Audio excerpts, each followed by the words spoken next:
السلام علیکم دوستو، آج کی کہانی کا نام ہے جنگل کی حفاظت۔ جنگل میں سردیوں کی ایک رات جنگل میں ایک خوبصورت گھر کی ایک کھڑکی جہاں چاند اور تاروں کی روشنی نظر آتی۔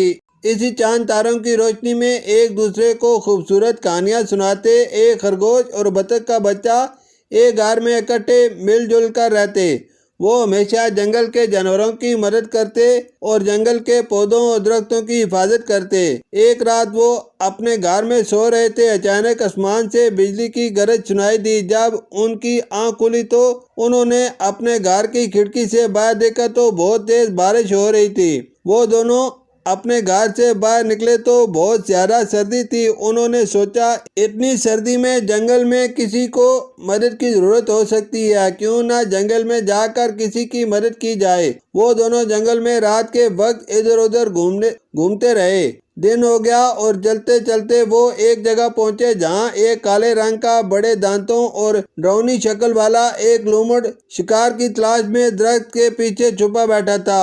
خرگوش اور بطخ جب وہاں پہنچے تو لومڑ ان کو کھانے کے لیے ان کے پیچھے دوڑا، لیکن ان دونوں کو پکڑ نہ سکا۔ بھاگتے بھاگتے وہ دونوں ایک ایسے درخت کے پاس پہنچے جو پانی نہ ملنے کی وجہ سے بہت زیادہ سوکھ چکا تھا اور بہت زیادہ پیاسا تھا۔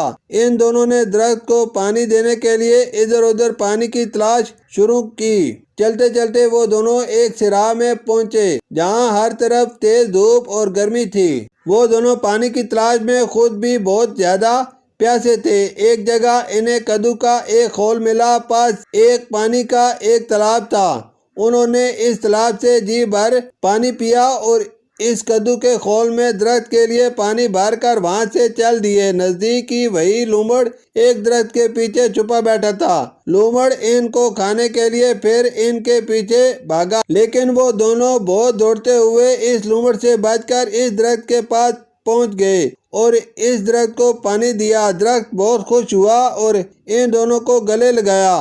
رات ہو چکی تھی، وہ دونوں درخت کی مضبوط شاخوں میں آرام سے سو گئے۔ تھوڑی دیر بعد وہ لومڑ انہیں ڈھونڈتا ہوا وہاں پہنچا تو وہ بطخ کو کھانے ہی لگا تھا کہ درخت نے اپنی مضبوط شاخوں سے لومڑ کی گردن سے پکڑ کر اسے زمین پر زور سے مارا۔ لومڑ کا سر زمین سے ٹکرایا اور لومڑ کا دماغ گھوم گیا اور وہ ڈر کر وہاں سے بھاگا۔